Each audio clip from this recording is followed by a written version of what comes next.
All right, we're cooking with fire now that my mic is on. Hello and happy marvelous Monday, everybody. I hope that you all are well.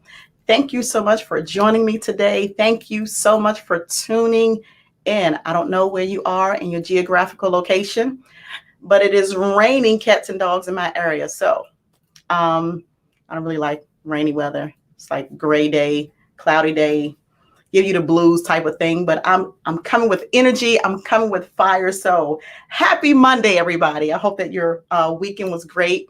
Hope that you had a chance to get out and enjoy the sunshine. If the sun was shining wherever you are, I did. I had a chance to let my hair down, the little that I have left. Got on my motorcycle and just let the wind just blow through my hair. And I spent time with my family. But enough about that. I'm here today to share some information. And if this is your first time tuning in, let me just say thank you and welcome. And if you're watching the replay, go ahead and drop replay in the comment box. And those of you who have been following me, you already know. Let me know where you're tuning in from. Go ahead and drop it in the comment section. All right, we are going to get started in a few moments. I just want to share that our topic for today, we are talking about information that I'm sharing today is primarily for landlords, but it will also help tenants. So it's helping landlords understand how to best handle rental property when there is tenant damage. I've been getting a lot of questions, and a lot of my viewers have been asking, Karissa, how do I handle a tenant who damages my rental property? And so that is the information that I'm sharing today. We are bringing the month of May to a close, and you've been following me, so you already know that for the month of May, I've been covering mental health awareness, right? And so sometimes tenants will damage the property because there's some sort of mental disability that prevents them from living a normal life. And it's not a cookie cutter situation with every type of tenant. And so my goal is to share information that will help landlords as well as tenants. So give me 1 second. Let me just make sure that I acknowledge a few people who have already dropped comments in the box. Hello, Sissy from Brooklyn, New York. Thank you so much for tuning in. Beautiful. Kim Parker, thank you for tuning in from Charleston, South Carolina. Kim, it's 95 degrees there. Wow. I hope that you had a chance to go to the beach. I know that I would have. And listen, Kim, it's bike week in South Carolina. So if you see some of my friends down there riding, go ahead and show them some mad love, but definitely respect the bikers that are on the road. Thank you for letting me know where you're tuning in. Here's why I do that, because I want to make sure that I am sharing information that is applicable to you in the different jurisdictions, because from one state and from one city to the next, the information may not be the same because the laws are different. And so that's why it's so important to know where my viewers are tuned in from. All right. So if you are watching by way of YouTube, if you don't mind, go ahead and click that subscribe button so that you will know when I upload videos and when I go live. All right. So let me just make sure that I am live on my other platforms. Excuse me for one moment. I do apologize. But don't go anywhere. So Kim, I do want you to chime in on the conversation today because it is important. And those of you who are in property management, whether you are the property manager, whether you own the property, I want your input today. I want to hear from you. I want to hear maybe what challenges you've had. If you have any questions for me, I will answer those today. I do know that there are tenants and renters who watch this Facebook or YouTube live. So I definitely want to acknowledge all of your questions, all of your comments. I will definitely do that. So go ahead and put it in the comment section. Get your questions together for me. I do have some tips that I'm going to share. All right, so give me one moment. Hello, Lynette. Thank you so much, Bishop Tucker, for sharing. And if you find this information helpful, go ahead and tag and share this information, because sharing is caring. I promise that if it's not for you, then somebody that you know may need this information. And at the end of the day, if neither of the above apply, just go ahead, put the information in your backpack and save it for another day, because I promise you, you may run into this you may run into somebody or a situation where you need this information that I'm sharing today. All right, so just want to make sure that I am live on all of my platforms. You can blame it on the rain, blame it on a storm today. Normally this stuff is already taken care of for me, so not today. I'm a little slow. I'm a little behind on the 8 ball today. So give me 1 second, guys, and thank you so much for your patience. Okay, so here we are. We are talking about tenant damage to rental property. Hello, Jackie. Thank you so much for tuning in. Hi, Maria. Thank you for tuning in from Northeast DC. All right, we have DC in the building, North Carolina, Charlotte, by way of DC. Author Lynette, thank you so much, beautiful, for tuning in. Lynette, I have to get you back on the show. I want to share your information with my viewers, if that's okay. Hello, Jackie. Good evening, beautiful. Thank you so much for tuning in. Hello, Dr. Baker. Thank you so much for sharing this information. All right, go ahead and tag somebody, like it, subscribe to the page, Facebook as well as YouTube. All right, so let me just give a brief introduction of who I am, guys. I'm Karissa, and I have one mission today. That is to walk you through the information I am sharing today, whether you are a landlord or a tenant, that is easy for you to understand. So again, thank you so much for joining me for the discussion today. And I promise that it's going to help somebody. Please, like I said, go ahead and like and share this information, because sharing is caring. All right.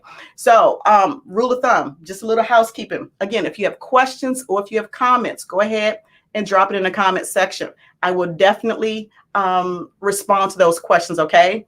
All right. So for many of you who are landlords and you've been following me, you already know that managing property or having rental property is not always the easiest thing. All right. A landlord's worst nightmare is a careless, hostile, or angry tenant who destroys the rental property. And usually, here's the thing, it's these type of tenants who believe that they have nothing to lose.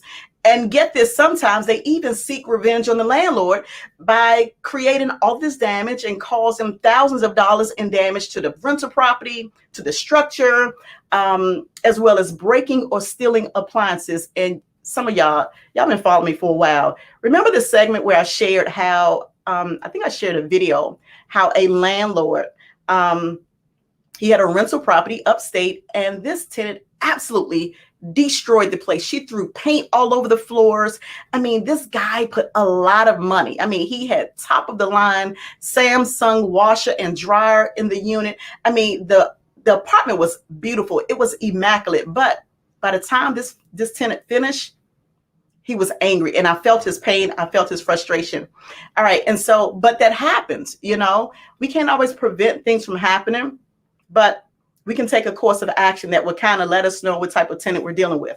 But here's the thing. Sometimes they'll break the windows. They will tear up the carpet or bleach the carpet. They'll punch holes in the walls. How many of you have heard me talk about body holes? All right. So a body hole, if you don't know, so imagine my logo behind me, right?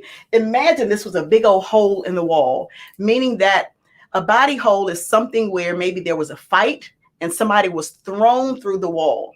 That happens. It happens so frequently, you might be surprised at how often it happens, but it does happen. I've even seen tenants pour concrete down the pipes. Tenants can really create a lot of damage to rental properties. And when faced with this situation, landlords do have options. And I know many of you asking, well, Karissa, if all this has already taken place, what can I do as a landlord or a housing provider? What are my options? Well, I know that a lot of landlords and housing providers who may self-manage their rental property may not be aware, but you do have options.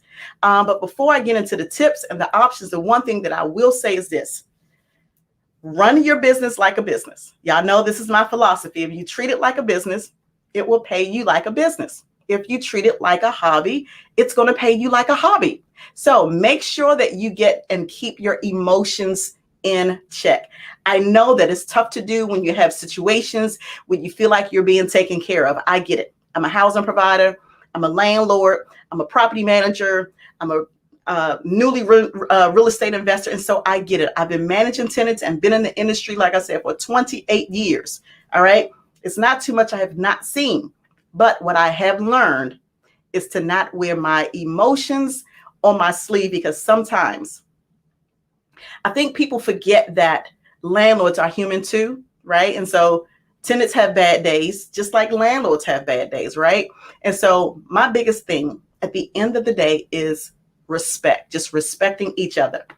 However, when landlords make decisions from an emotional place, I promise you that it usually does not go well for them. I know how frustrating it could be. Listen, I get it. Nobody wants to feel like they're being taken advantage of, whether it's in business or in their personal life. Nobody wants to feel like they're being taken advantage of. But landlords, housing providers, please hear me. I'm going to reiterate. Treat it like a business. Get your emotions in check. Do not wear your emotions and your feelings on your sleeve. I've had some clients of mine who came to me for assistance, and they had already locked their tenant out of the rental property during COVID. True story. I can't make this up, but they did give me permission to share.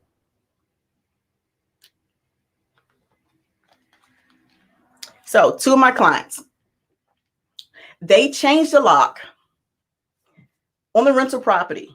Okay. The tenant had not been evicted. They had not taken the tenant to court. So what is that called? For those of you, you've been watching, you're in property management, I want you to put in the comment section, what is that called? When a landlord changes the locks, but they haven't gone to court, what is that considered? I want to see what your responses are. And I'm doing this because I want you to realize what's happening here. What is it called when a landlord changes the lock? They haven't taken the tenant to court. All right, so Sissy, you said it is an illegal lockout. Absolutely. It's an illegal eviction. Landlords cannot change the locks on the rental property. Illegal eviction. That's right. Thank you, Dr. Baker. That is illegal. Landlords cannot change the locks. I know that it's costly. I know tenants can get under your skin. I get it. It's not too much that I don't know about dealing with tenants. Okay. Been doing it for a long time. And tenants can push buttons. I get it. Tenants can call you out your name. I understand that. Tenants can create thousands of dollars of damage, leaving landlords and owners responsible for picking up the pieces and trying to figure out where they're going to get the money from to put this rental unit back together again and rent it for another person that might be a little more appreciative. I get it, but still, make sure you get and keep your emotions in check. All right, so take a moment to get your emotions in check so that you can follow the proper procedures, because when you operate from an emotional place and an emotional standpoint, sometimes you might not do the right thing. So when landlords are thinking from an emotional place and they're making decisions that are illegal, regardless of how much damage the tenants have done, landlords, please know and understand that tenants do have rights. And if there are laws in place that protect the tenant against you taking some sort of action like an illegal eviction against them, the tenant can turn around and sue you, right? So we definitely don't want that, but I've seen it happen. I've seen it happen a lot, more than I would like to see, which is why I get a lot of referrals. And so let me just say thank you all for the referrals, okay? But this is why I do what I do, all right? To share information that will help a lot of you avoid going down a rabbit hole, okay? So what you want to do is act calm, even if you're not. So just a little bit about me. Sometimes I get excited. When I get excited, I talk really fast. Doesn't mean that something's wrong. It's just when I get excited, I just talk fast, right? And so sometimes from an emotional place, people will say something or do something, not realizing that they're in a different place because they're excited or angry or upset or what have you. So act calm, even if you are not calm. All right. So let me just get into my discussion because I have some tips I want to give with you. I want to leave with you today. All right. So landlords, please know that you do have rights when tenants destroy your rental property. Okay. And usually this does come in the form of financial repayment. However, it may not come as quickly as you would like for it to come. All right. So that brings me to my first point. So the first thing that you want to do is this. Hey, Slogan. Yes, you said a lawsuit. Absolutely. Absolutely. All right. That's one of my 3 points. Hey, Gabe, thank you so much. All right. Let me just pause. Can everybody hear me okay? I see a comment.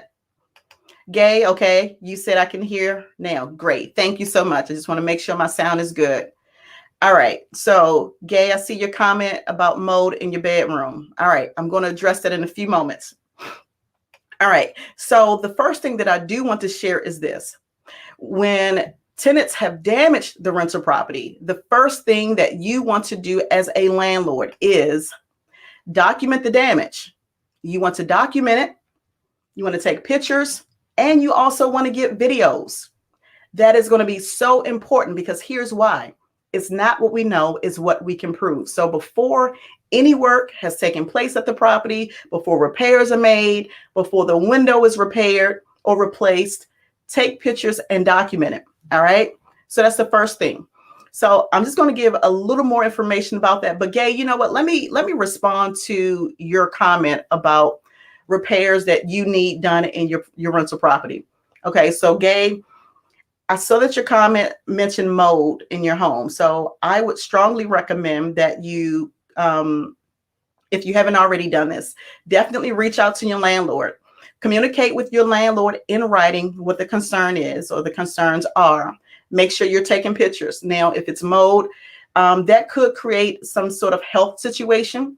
So if you've already contacted the landlord and you've given them ample time to make repairs, if they have not done that, maybe reach out to, I don't know which jurisdiction that's in, Gay, so we can have a conversation offline and I can get more information and guide you in the right direction.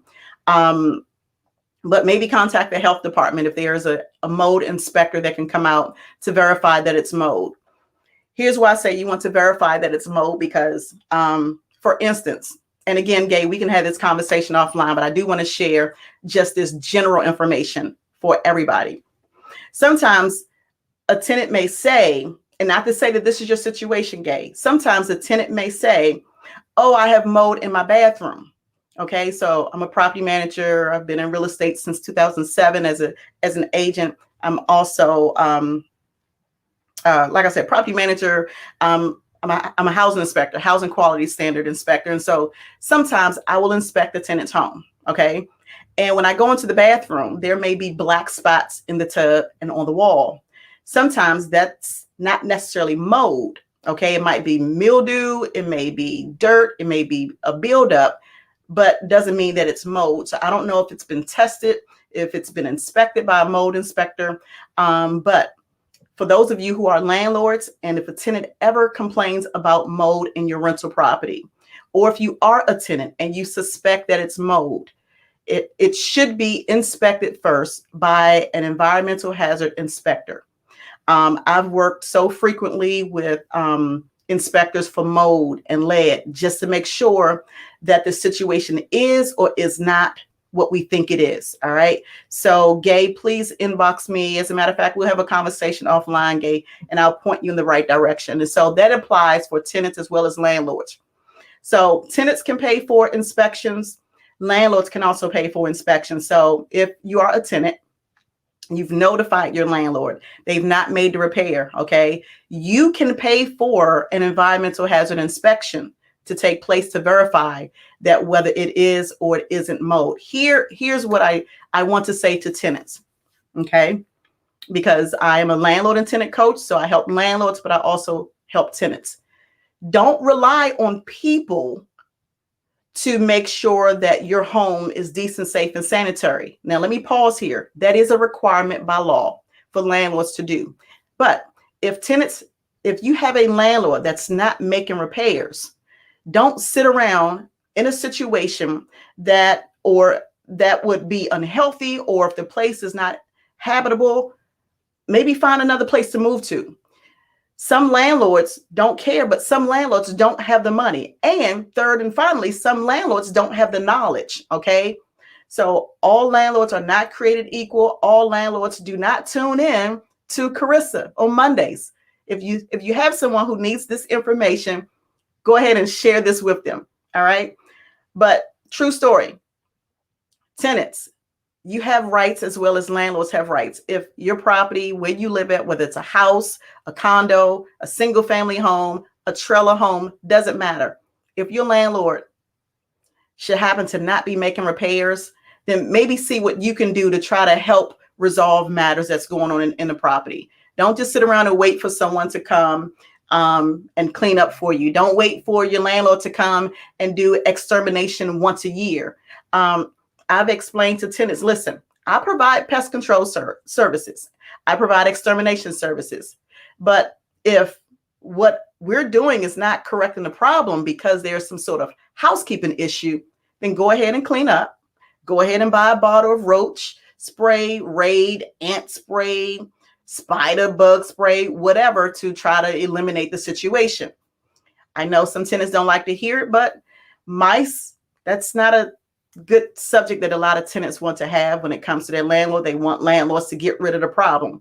Well, if the problem is housekeeping, then it doesn't really matter what the landlord is going to do, because if the place is nasty, if nobody ever sweeps the floor, if the floor has grease on it, if it has food on it, if trash is left on the floor, this creates a situation which invites mice. Okay. And another thing, for those of you who have dogs, all right, I know you love your dogs, but mice are attracted to the scent of dogs. So if you have a mice issue and if you have dogs in your rental property, that's probably what the problem is. Okay. All right. So let me just go to a couple more comments before I go to my next point. Okay. So I see your information. Gay. Okay. You said it is black mode. And yes, you have pictures and you have a video. Great. Okay. So let me go to the next thing. All right. So we're talking about documenting, right? So you want to document with videos. You want to document with pictures. Make sure that you are documenting everything. Okay. Go from room to room, go from wall to wall, regardless of the offense. If anything crazy happens to your property, make sure that you are documenting it properly. All right. So as soon as you discover the damage, you want to, if you're already in the apartment, even if you don't have maybe like a camera, use your cell phone. If your cell phone is, or if your cell phone is like a smartphone, it's one of those modern technical type of phones, go ahead, get your camera phone, take pictures, take videos, every inch of the rental property, inside and out.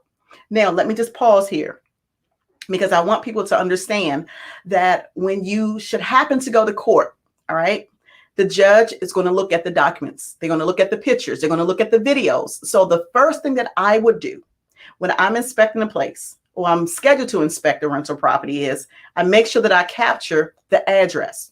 All right. So if it's a house, you want to get the door number. If it's an apartment, you want to get the building number and the apartment number. You want to make sure that the property is identifiable in your pictures. All right. The next thing that you want to do is you want to make sure that you get invoices. You want to get estimates for the damage, because here's why that's important. If a landlord does not get estimates for the work that needs to be done, there's really no way to say how much the tenant owe. So if you take a tenant to court and you provide no evidence, you don't have any invoices, you don't have any estimates, it's nothing that the judge can use to work in your favor. Now, yeah, you can try to make up some numbers if you're in the industry, or maybe if you do maintenance, but it's always better to have it in writing. So again, it's not what you know, it's what you can prove. All right. And you should always, always, always refer to the lease. Let me pause here, because that's a sore spot for me. When I have clients that come to me for service, right? I look at some of the lease agreements that some of my clients have. The language is not strong enough. And here's the thing, you can't enforce something that does not exist. So if it's not in writing, how can you say that the tenant is responsible for the damage, or is responsible for making the payment for the damage they've created? Although it's like common sense, right? But common sense is not the law. See, the lease is a legally binding contract. And when you have it in writing, it's clear who's responsible for the damage, how much the tenant is going to pay. I am very detailed. I am very thorough. My lease packages are at least 61 pages long. No exaggeration. Is that excessive? Perhaps it might be excessive for somebody that likes it simple, where you might have a 5-page lease and something goes wrong and you don't have a leg to stand on. Well, for me, because I create documents for my clients, I protect the property.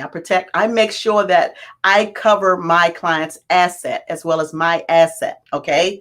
Make sure you cover your asset. Have it in writing. Okay. For instance, if there's a bed bug infestation, let me see. Let me go to some of my landlords here. I'm going to pause for a minute. Hey, Keith, how are you, sir?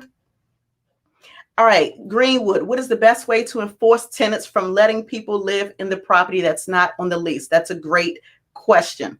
All right, I'm going to come back to that question. Hey, Keith. Yeah, Keith, my lease is 61 pages long. Keith, I want you to chime in on this. All right. The question here is, what is the best way to enforce tenants from letting people live in the property that's not on the lease? I want to hear the input of other landlords and housing providers before I respond. All right. So Keith, I want you to chime in on this. Yes, Dr. Baker, I'm serious. My lease is 61 pages long. It's no joke.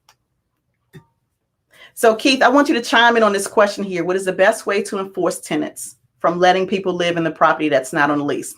So now I know that Keith if he's on here, he's going to respond. But here's the one thing that I do want to say about this. Sometimes people will have visitors, right? Sometimes people have guests that will stay a week, a month, a few months, a year or 2 or 5, right? And they'll always say, oh, well, they don't live here. They just visit. All right.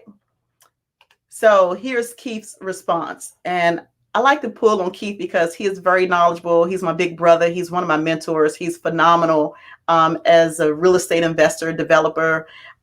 He said frequent visits. And make sure that it is written clearly in your lease that it is not acceptable. Great point. And so that's the best response that I can give to you, is to make sure, number one, what Keith said, it's in writing. But here's the thing. When you recognize that there are excessive people there, how do you know that they're living there versus just visiting? Are they visiting or do they actually live there? So do frequent visits. Okay. Now, when you go to the rental property, are you seeing, let's say, Ms. Greenwood, let's say you've leased up to a single mother who have let's say she has 2 kids. All right. And you notice that there are male clothing, male shoes. Okay. That could be an indicator that someone is living there. All right. Could also be an indicator that maybe the boyfriend, the baby father, whoever comes over and spends the night, but maybe has another place to live. So how can we prove that they are actually allowing other people to live there? Do you see mail with other people's name on it? All right. That's another thing. So if you see mail, you can identify that, okay, this person's name is not on any lease. It's not on any agreement that I have for this rental property. When you see those things, have a conversation with the tenant and follow up in writing.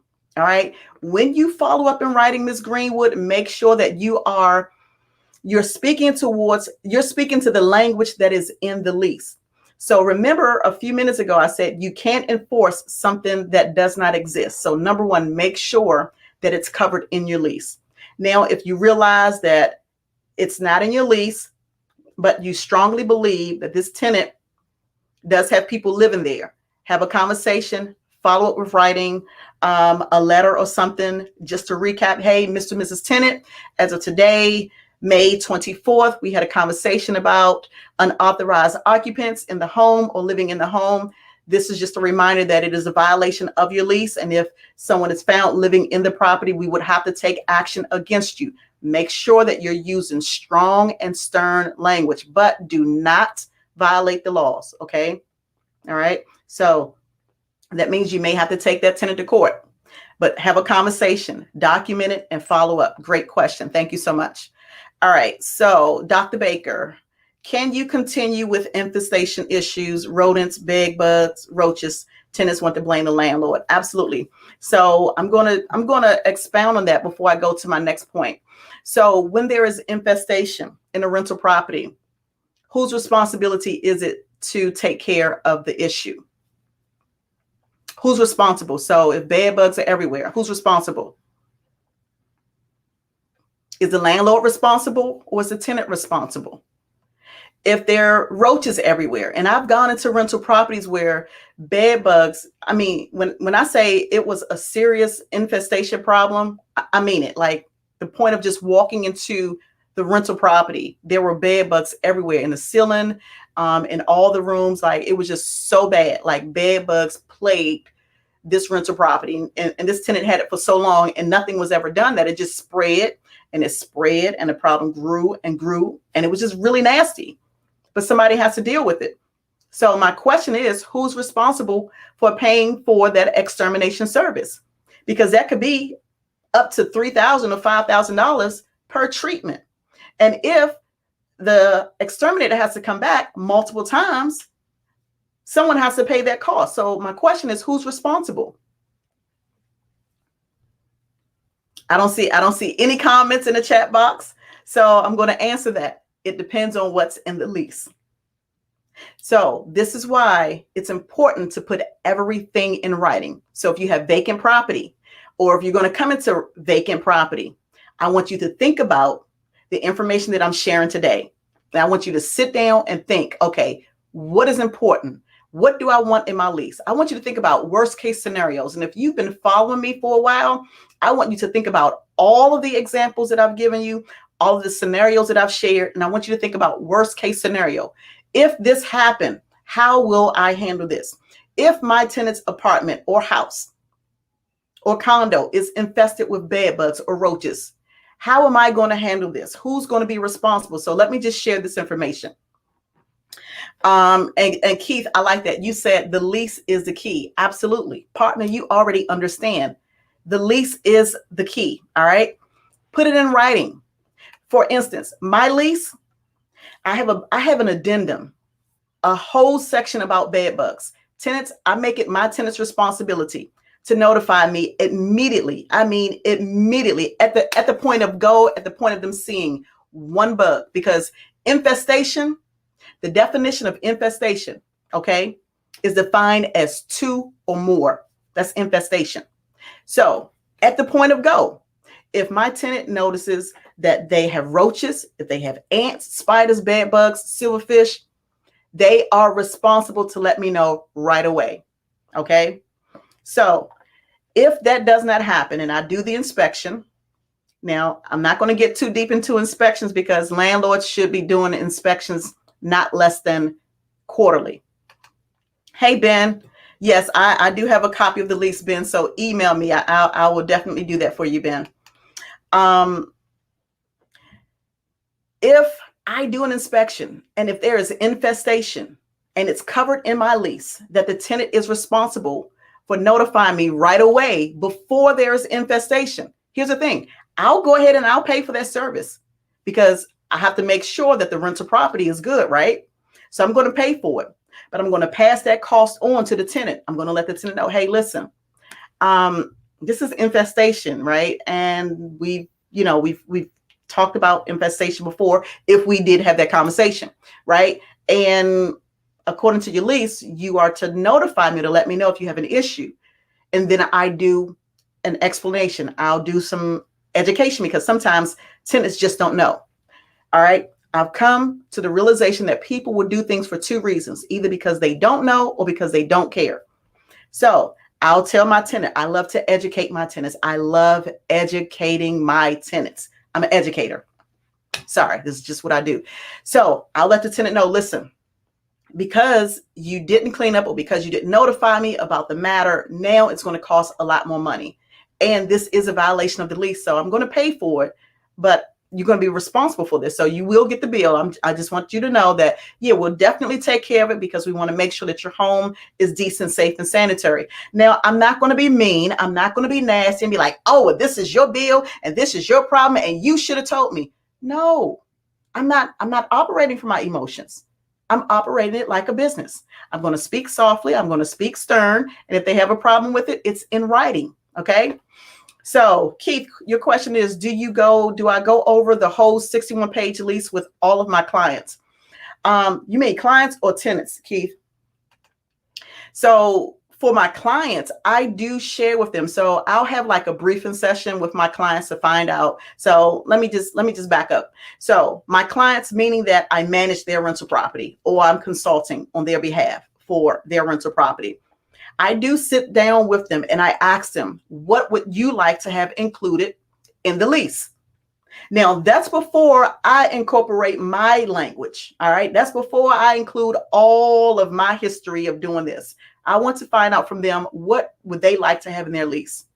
And then I'm just going to add and I'm going to build onto that. So Keith, if that's what you're talking about, yeah, I definitely do that. And once I do that, I do allow them to see what I'm going to have the tenant to sign, because I want them to understand how serious it is. All right. So when they see that 61-page book versus that little 5-page brochure, they'll be like, oh my God, Karissa, where have you been all my life? This is what I do for a living. All right. So let me go back to your question, Dr. Baker, about infestation. And so that's really the best way to handle it, because it must be in writing. It's, like I said, it's not a cookie cutter situation for everybody, but whatever is in writing, it's a contract. And so if it's not in writing, it makes it a lot more challenging for landlords to hold tenants responsible. So here's the thing. Sometimes tenants, they need guidance. And so if you don't put it in writing, then you can't refer them to something that doesn't exist. If it's not in writing, so one of the things that I like to do is I'll tell my tenant, well, let's take a look at the lease. Let's see what the lease says. All right. And we'll look at it together. And if they don't have a copy, I'll send them a copy of the lease. Right. So I commonly say, let's take a look at the lease to see what the lease says. Now, if you don't have it in writing, you can't tell a tenant to take a look at the lease because it's nothing there. All right. So please have it in writing. If you don't, no worries. We're just going to move forward. We can't move back in time. We can only go forward. All right. So Kenneth, you said, can I purchase a copy of your lease? Absolutely. So Kenneth, if you can do me a favor, just email me and I will send you the link where you can get the lease. All right. So my email address is carissaspann@gmail.com. So that's Kenneth and Ben. carissaspann@gmail.com. First name, last name @gmail.com. All right. So let me go to my second point. And I promise I'm not going to hold you long, but I do have 2 more points that I do want to share with you today. So I talked about documenting the damage, whether it's by video as well as pictures. You want to document it. You want to get copies of estimates and invoices for the repairs that are needed. All right. I talked about don't wear your feelings on your sleeve. Just steer clear of operating out of your emotions. OK, never make a lasting decision from an emotional place. I promise you that won't work well, not in business, not in your personal life. All right. The second thing that you want to know is this. You can sue a tenant for tenant damage to have them evicted. Now, I know that we're still in a situation where we can't take tenants to court, but document it, because a day is going to come. Let me just say, for some jurisdictions, not all, some jurisdictions are allowing cases to be heard and tenants have been evicted for violating the lease. So you definitely can file a lawsuit. If you can't file it right now in your jurisdiction because the eviction moratorium, just wait, because a day will come when you can take the tenant to court. So just keep documenting everything. Make sure that you keep copies of it. All right. You can definitely seek restitution. All right. So usually, here's the thing. If the tenant has damaged the property, if it is a violation of the lease, you can take the tenant to court. But again, remember I said it's not what you know, it's what you can prove. All right. So by the time it gets to court level, you want to have all of the notices that you've sent to the tenant, any text messages that you've sent to the tenant. You want to be able to print that stuff out. All right. So maybe do a screenshot, email it to yourself or email it to someone, and allow that documentation to be printed, because that is still considered, that's your proof. That's in writing. A text communication, that's something in writing that you can use when you go to court. A lot of people don't know that, but you can definitely use text messages when you have to go to court. All right. So let's see. And sometimes if the police has to be called, make sure that you get a copy of the police report. In many cases, that will help you. So I promise you, that will help you so much if you have a police report. So let's say there are domestic disputes going on and your neighbors, they're calling you. They're like, listen, Keith, listen, Karissa, listen, we have all these people hanging out at your property and all types of fights, and the police is being called all times of the night and all throughout the weekend. Okay, thank you for that information. So the first thing that I'm going to do is I'm going to contact the police department in that particular jurisdiction. I'm going to find out how many times the police has been called to that address. Now, they may not give you a copy of the police report if your name is not on it. All right. Sometimes that can be a little bit tricky. It can be a little frustrating because I've gone through that. But if you are the owner, you can show that you're the owner of the rental property. You need this information to enforce your lease. And if that officer is not willing to work with you, then maybe contact the sergeant, the commander or lieutenant or whoever to get that information. Because again, what we can document and what we can prove, we can definitely use that. Okay. All right. So does that help anybody? I hope that helps. All right. So let me go to Keith. You said, can a landlord make an addendum to the current lease to add more content to a lease that's already being executed?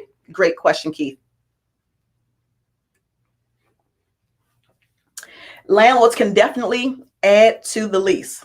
All right. Landlords can definitely do addendums. But here's the thing, Keith, what happens if the tenant doesn't sign it? Because you can definitely do an addendum and you can add to it. But what happens if the tenant doesn't sign? We can't make tenants sign it. If they're in a jurisdiction where after their first lease term is up and it goes month to month, like in DC, then we can't force a tenant to sign it. True story. I know a landlord who allowed a tenant to move into their rental property. All right. And they allow the tenant to move into the rental property with no lease, nothing in writing.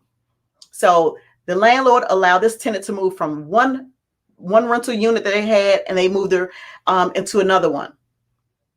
And the landlord, she didn't make the tenant sign a lease. So when stuff started coming up, the tenant was like, it's not in writing. And guess what? The true story.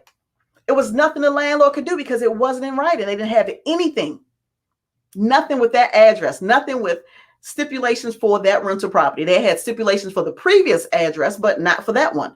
So with the landlord taking the tenant to court, it's like, okay, well, where's the lease? And the tenant, she had a good pro bono landlord and tenant attorney who represented her very well. So please, I'm sharing this information so that you don't make these mistakes. This is why I do what I do. Okay. Now, here's the thing, and let me just pause here because we're coming out of the eviction moratorium in many places. Keith, I see your comment.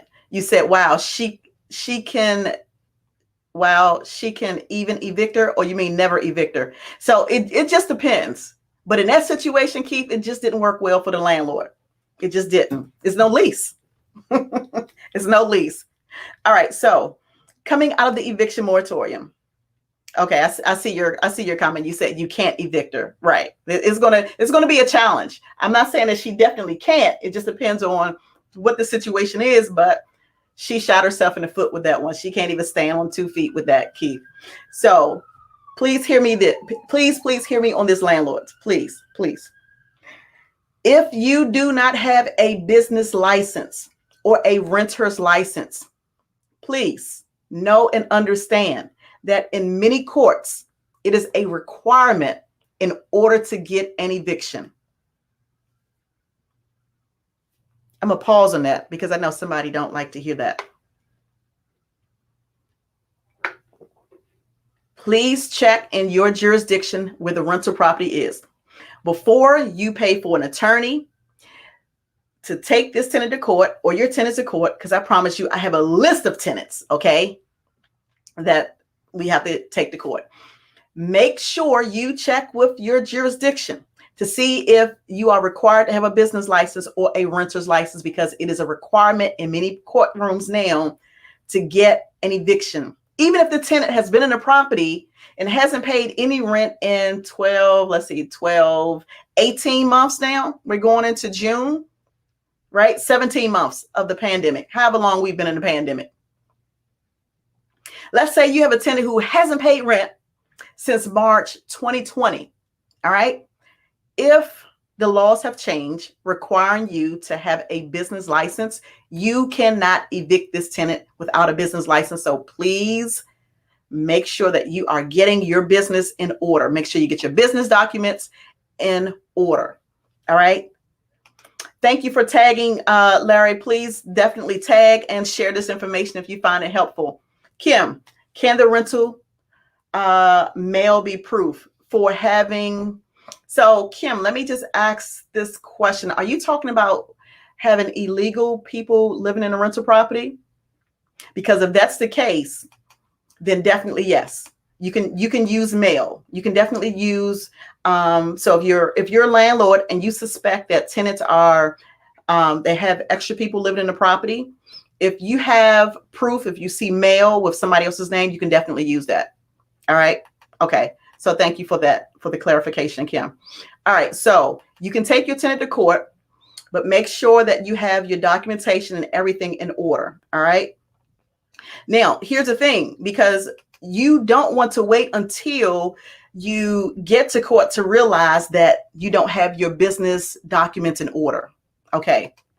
So Sharon, thank you so much for tuning in. Your question is, can you now charge late fees for late rental payments in DC now? Let me double check on that, because I know that the City Council has made some changes. So let me follow up to see what the most recent situation was. I was on a hearing call just yesterday, and I know that DC is making some changes. So I'm not sure that landlords can charge late fees. I don't think so, but let me double check. All right. So if you can just email me and follow with me on that, Sharon, I can definitely get you that information. I just don't believe so, but I want to double check before I give a definite response to you on that. All right, so let me go to my third point here. So let's say, all right, the tenant has damaged the property. Okay, you've gotten to the court level, you got your business license, or let's say you've already evicted the tenant. Okay, and you got the judgment, you successfully had their things removed from the rental property through either the sheriff or the U.S. Marshal. You've gone through the process. And let's say that money is still owed. All right. What you can do is you can definitely, when it gets to that point, you can deduct from the security deposit. Now, let me just say this. You don't want to do that. You don't want to tell a tenant until they move out, because if you tell a tenant while they're still in the rental property that you're going to deduct it from their security deposit, then when they actually move out, and let's say the amount of repairs that's needed extends far beyond what you received for the security deposit, then the tenant is still going to owe you. So you want to make sure that you go through the entire process. The security deposit is to be held and used at the point of the tenant vacating the rental property, not before, not 2 months or 3 months into it because they haven't paid rent. I promise you, don't use that money, because that's not the time to use it. All right. Sometimes landlords can get themselves caught up because they use the security deposit money and they haven't done it in a legal way. All right. So please don't find yourself in that situation where you must return the security deposit and it's not available. So when a tenant damages the property, all right, Eviction is your legal recourse. You definitely want to make sure that you follow the proper eviction steps, which includes making sure they're served properly, they go to court, and you get the judgment or the eviction from the court. All right. And if a tenant has severely damaged the rental property, they are definitely violating the lease. All right. So again, you want to treat it like a business, not wear your emotions on your sleeve, and just go from there. But you definitely don't want further damage to continue on during this period. So you want to have a conversation with the tenant to let them know, as well as follow up in writing, okay, that you're going to deduct from the security deposit to take care of the damage, maybe unpaid rent, maybe the property needs to be cleaned, okay? You want to definitely do that on the security deposit disposition form. What is that? I know some of you are looking at me like, Karissa, what the heck is a security deposit disposition form? So the disposition form is pretty much an itemization of the security deposit, any interest that has been attached to the security deposit. Now, let me just say, all of that is the tenant's money, okay? So not just the security deposit, but the security deposit plus the interest, all right? So that's your starting basis. So let's just say this tenant has $1,500 for the security deposit, right? And they have $100 in interest. So they will get that amount, all right? Now, if there are any damages for whatever reason, you want to itemize based off of the invoices that you've already collected, you want to deduct, and the tenant will understand why you are deducting money from that security deposit. Now, if there's anything left over at that point, you are required by law to send it to them. All right. So here's the thing. Find out, just depending on where the rental property is, find out by law how many days you must send that security deposit to them. In many places, it's 45 days, but that security deposit disposition letter should be sent sometimes within 15 or 14 days or within a certain amount of days. So find out by law the time frame that you have to notify the tenant that they're not getting their security deposit back. All right. So, but here's the thing. Let's just say, let me pause here. Let's just say that the security deposit, all right, is not enough to cover all of the damage. All right. What do? If the security deposit is less than the amount that it takes to repair the property, as a landlord, what should you do?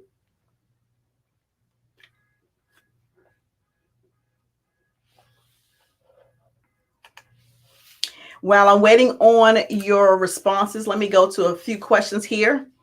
Kenny, thank you so much for tuning in. Are you allowed to evict a vet in DC? You are allowed to evict anybody that the court said is deserving of being evicted. Okay, so if it's a vet, if it's a market tenant, if it's a Section 8 tenant, if it's a rapid rehousing tenant, if they violate the lease and you take them to court and the judge says that you can get the writ, the judgment, the eviction, then absolutely. Nobody's exempt from eviction as long as you take them to court and you go through the legal process and the courts decide yes or no. So I hope that helps. All right, Ben, what is the best process for evicting squatters who were never tenants? Oh, Ben, that hurts my heart. I've had some squatters, okay? I just had a flashback with that question, Ben. So you have to, unfortunately, squatters do have rights. In many jurisdictions, squatters do have rights. You have to take them to court when the courts are open, of course. If it's in DC, courts are not open just yet, but you have to take them to court. And I would strongly recommend getting a landlord, a good landlord and tenant attorney. I know you don't want to hear that. I know that's money. It's going to cost you. I get it. But I would rather you spend that money and you allow a good landlord and tenant attorney to help you with this legal matter to get them out as quickly as possible. Because worst case scenario, you try to do it on your own. You don't have an attorney representing you. Squatters, they realize they have rights. So you're not getting money and you go before the court, you go before the judge, and maybe you forgot one step and then the whole case is kicked out. You have to start all over again. So go ahead and get yourself a landlord and tenant attorney to help you with that squatter situation. Now, I've dealt with squatters a little differently, but just know and understand that squatters do have rights.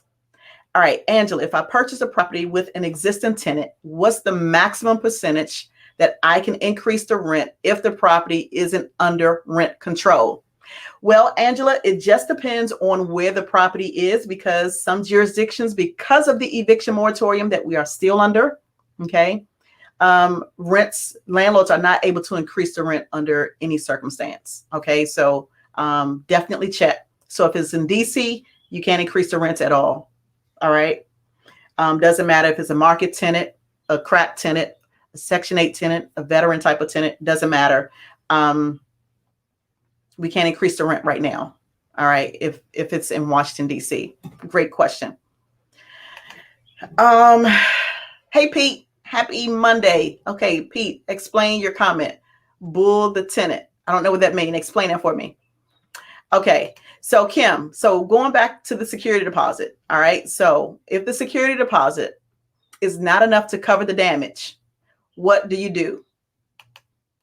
Okay, so Pete, you said bill the tenant. All right, but now we're talking about the tenant has moved out. All right, the tenant has vacated the property, Pete. They have given you a security deposit of $1,500. We have $100 interest. So we got this $1,600, right? But the repairs are $3,000. What do we do? How do we handle that situation?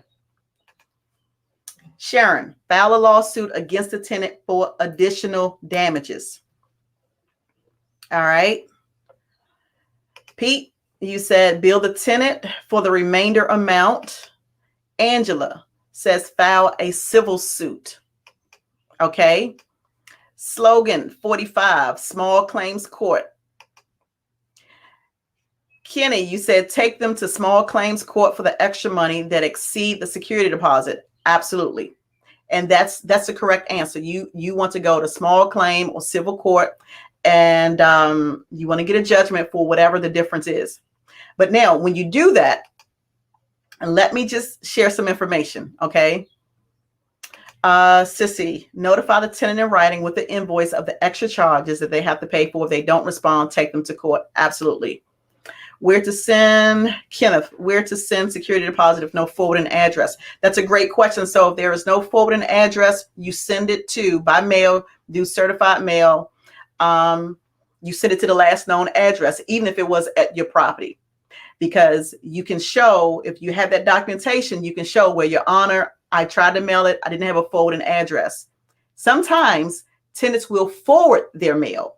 So if you send it to the current or the last known address and they have mail forwarding it, they have a mail forwarding thingy added to it, they will get the security deposit. Now, if they don't do it, it comes back to you. All right. So that's the best way to handle that situation. Great question. Thank you for that. All right. So let me just share some more information before I go to my final point pertaining to the security deposit. All right. Because when you get to the court level, small claim or civil court, here's what you can do. All right. You can request a disclosure, whereas the tenant is responsible for providing some information like their assets, their bank account, verification of employment, any current or future residency. So there are some things that you can ask for when you go to small claims or civil court. So I want people to know that you do have rights. Okay. Don't be afraid to ask that information. Don't be afraid to ask those questions when you get to court level, because that is an option and you can definitely do it. I have asked for the judge to make sure the tenant provides me with their bank statements, their proof of employment, their employer's name and address. All right. I've requested the judge to allow wage withholding or garnishing, where the money comes out of their check or it comes out of their bank account. You can ask those things when you go to small claim and civil court. So don't be afraid to do that. Absolutely know that that is an option for you. Okay. All right. So let me go to my final point for today, and I don't want to hold you up longer. All right. So with the, like I said, with the small claims and the civil court, that's separate from landlord and tenant court. So that means they've already been evicted or they may have already moved out. You definitely want to make sure that you have all of your ducks in a row. So I know that we're talking about taking the tenants to court at the point of moving out, but it's going to be so important that when you are allowing tenants to complete an application, that you are asking these questions up front. Are they in the service? Where do you work? You verify their employment. All this information should be done on the front end. In the event, and in cases where you do have to go to court, you already have it. You already have a starting basis. All right. So that is pretty much all the information that I wanted to share with you today. I've gone way over in time. I do apologize. But if this has been helpful for you guys, please make sure that you are sharing this with others. This is what I do each and every Monday at 7:30 p.m. right here on my Facebook or my YouTube channel.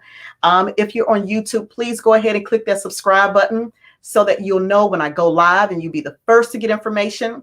All right. And for those of you who need this lease information, you want to lease, email me, carissaspann@gmail.com. Please continue to tune in each and every Monday right here, 7:30 p.m. Eastern Standard Time. Please, guys, please stay connected with me. I promise you that information and laws are always changing, and I'm always going to be here to give you that information. All right. You want more information about me? You can find me online. My website is landlordlife.com. Look me up. Stay connected with me.